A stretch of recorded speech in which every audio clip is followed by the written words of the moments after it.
Welcome to the channel, guys. My name is Ecommerce. I'm your friendly Google Ads guy. In today's video, I'm going to take you through my best strategy for beginners for testing products with Google Ads in 2023.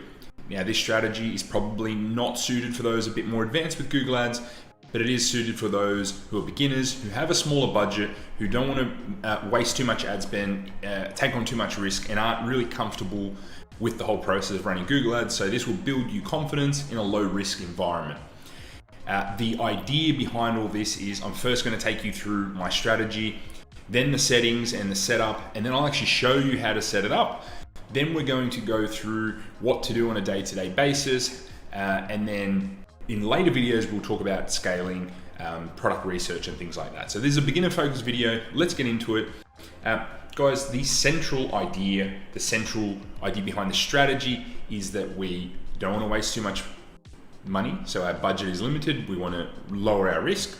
We don't want to bid high. We want to bid super low. It will not work if you bid high in this strategy. This is going to be a quick and easy way to set up and test products for you. And it's going to teach beginners how to run Google Ads and how to optimize them so they can build their confidence to do other things within Google Ads. It is suitable for dropshipping stores and dropshipping businesses because we're not going to be married to any product. We're not holding inventory. If you do have inventory, this is probably not the right approach. It's too simplistic, and you will need to take other approaches, which I teach in this channel. So let's get into the structure and the settings of what you're going to be doing. So the important settings and structure of this campaign are, we just want a single campaign, right? We only want a single shopping campaign. And the reason we want to do that is we want to keep things simple. Is this best practice? No. Can you still make sales and be profitable with this? Yes. So please don't listen to people out there that say you can't. This does work. I still use it to this day. It's going to give you a chance to learn the ropes in a really easy environment and then build on that. We're going to be using a small budget. My recommendation, and you can do less than this, is to do at least $20 a day, up to $50 a day. You can go higher, but this is going to keep it nice and low risk for you. If you are selling high ticket products, you may need to spend a bit more, or at the very least stay in that upper end. You can make this work on a smaller budget. It's just going to take a hell of a lot longer, and it will take you more time, and you'll probably give up in that process. That's why I say do the $20 a day to $50 a day minimum. And then if you don't see any success after a good chunk of time, I would give this 2 to 3 months, probably 3 months ideally, of doing this process to see if it's right for you. It can take longer though. I've had stores take 6-9 months before they're profitable, but this strategy still works. Then we're going to go with max clicks. We're going to bid low. We can bid as low as 20 cents with max clicks. If you want to use manual CPC and you've seen other people do that, that's totally fine too. The bidding strategy is not going to make or break this sort of strategy.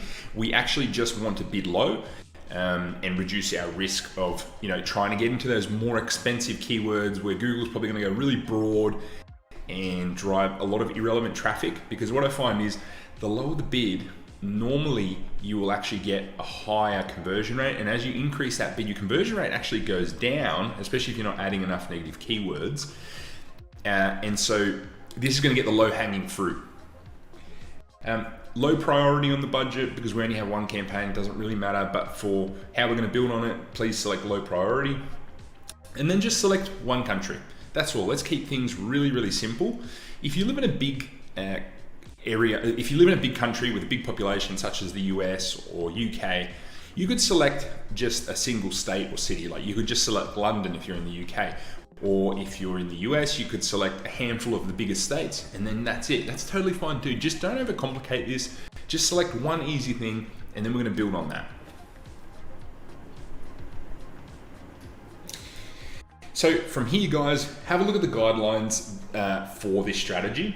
So if your advertising budget is under $2,000, I want your daily testing budget to be $20 to $50. I want you to remove, and we'll get to this, I'll actually show you once I set up a campaign quite quickly for you. I'll show you the process. You want to remove unprofitable keywords around the $5 to $10 mark. ideally with these numbers here, guys, is come up with something you're comfortable with. These are just ones that I would do if I was a beginner. They're definitely on the safer side. Like me personally, I'd probably go 5 to 10 times more than this a lot of the time. But it's a nice, easy way to start somewhere and then build on. So if your budget's over 2,000 and you're doing over, it's probably over the 50, so 60 to 100 plus budget for daily testing. Remove keywords at $10 to $20, and then remove the product if it hits your profit margin or the product sale price, or even just slightly above. That's totally fine too. But if you're just seeing that you're not really getting any traction on those products at all, then don't get married to them. Just remove them. I will show you how to do that. So now you know the guidelines to the strategy. Soon I'll actually set one up and talk you through the entire process and then what to do. But the ongoing process for running and optimizing this campaign, so once it's up and running, is we want to let the campaign run for 7 days, preferably actually 2 weeks. That would be my ideal. The longer you leave it at the start without touching it, the better. Review products and remove any that hit the above thresholds that we mentioned. Review the search terms report and add any negative keywords in there that are needed. If those search terms aren't converting, we want to remove them. If the campaign isn't spending, guys, and this is a common one if you're bidding low, you're going to have to every few days just double check that it is hitting your total budget, daily budget. It will take several days to get there, but if it's not doing it consistently, increase those bids a little bit. So if you're bidding 20 cents, increase it to 22, 23 cents, and then just slowly find that sweet spot. If you're profitable, you can actually just start increasing your budget slowly. My suggestion would be to do it at these lower ends in increments of $5 to $10 max, probably maximum 2 times a week. And then as you get into higher spends, you can increase it more and more.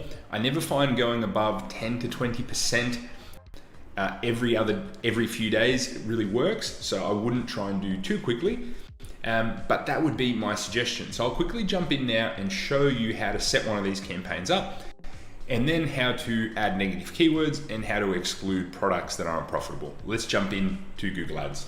So guys, we're in an account now. It actually already has a campaign up and running, 2 campaigns, but I'll show you how to set up this campaign that we're talking about. I'm going to assume that you have everything set up, your feed, your conversion tracking, which I show you in many other videos on this channel. So if you need help with that, please go and watch the other videos. I'll leave them in the links below as well.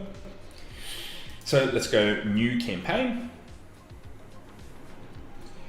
We can go sales here, but it really doesn't matter too much. If you have other conversion events, please just leave purchases here and remove the rest.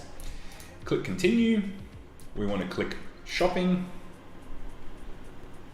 Please, if you have multiple feeds, select the correct one. Click standard shopping and then click continue. And we're going to call this our standard shopping test campaign.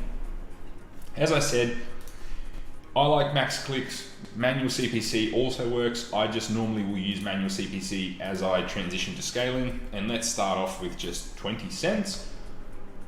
Budget of $20. Campaign priority of low. Search network, not going to make a big difference, but for this, let's just actually turn it off. I'm in Australia, so I'm just going to select Australia, but please choose the relevant country. Leave the start and end dates. We're not going to set an end date. The ad group name, we're going to put all products, and then I'm going to click create campaign. It's actually as simple as that. That is why I like the strategy. Super quick to set up a new campaign. And this is now going to take probably at least a day to start showing some impressions. Sometimes it can take 2 or 3 days, but if it doesn't show any impressions over the next few days, come into the settings here. Go down to maximize clicks under bidding, and then if it's not getting any impressions, put it up to 22 cents. See how that goes, give it another day. If it doesn't, again, put it up another 1 or 2 cents. Don't go too crazy with this, but just slowly increase it. You'll find that all of a sudden it'll just shoot up. Okay, so I will actually now jump into the other campaign that I have up and running. This is actually using target ROAS, but that's because this campaign has been running for a very long time, but I'm just going to be using it to show you how to exclude keywords in the search terms report. So on the left-hand side here, we'll go to search terms. And basically what we'll do is, okay, we can add a filter in here or just sort by cost and go cost is greater than whatever your threshold is. So say it's $5, we'll go $5. This will show us everything that we've spent more than $5 on. And then we can go conversions. Conversion value is less than 1. So we've got really no conversions here.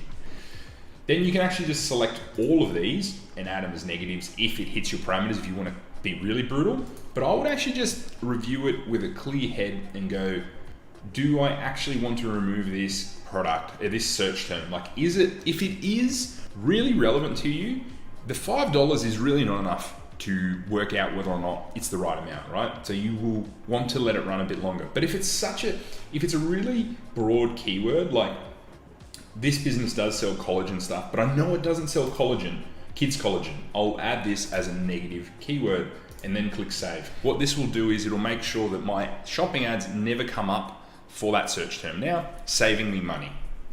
The next thing we can do, guys, is we can go to products and we can actually go in here and do the same thing. We can set the cost parameters of whatever it might be, and we will go, okay, this particular product here, we've spent $118, made no sales.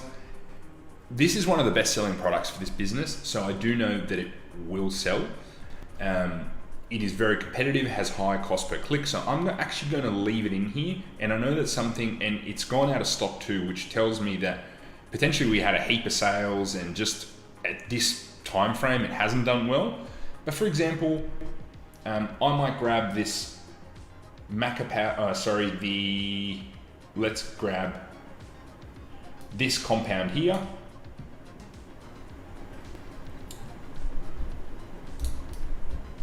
Grab the item ID,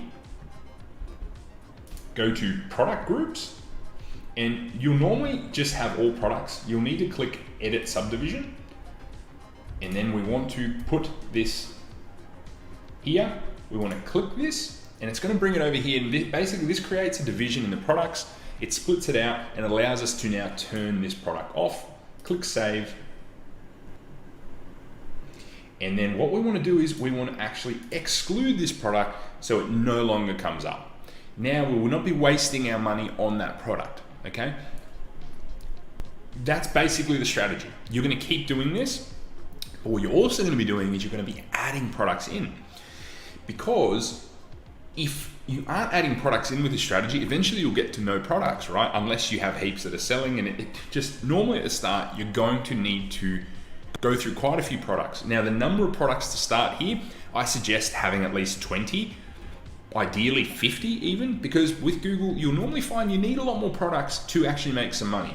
The most successful stores I've seen have actually had thousands, if not tens of thousands of products. But I actually think normally around that 1,000 plus point is a sweet spot for Google. Now, you're probably getting scared at that. Don't be scared, just build up to that slowly, build the confidence. This strategy does work, like I said. I trust it, I use it a lot, still to this day, and then I'll eventually transition to manual CPC and other strategies. But on scaling, we'll talk about that more in a later video, just because it needs its own time and its own topic. Now, if you've enjoyed this video, guys, please give it a thumbs up, comment, subscribe, hit that notification bell so you get notified about the next videos on things like product research and scaling. Thanks so much, and I'll see you in the next one.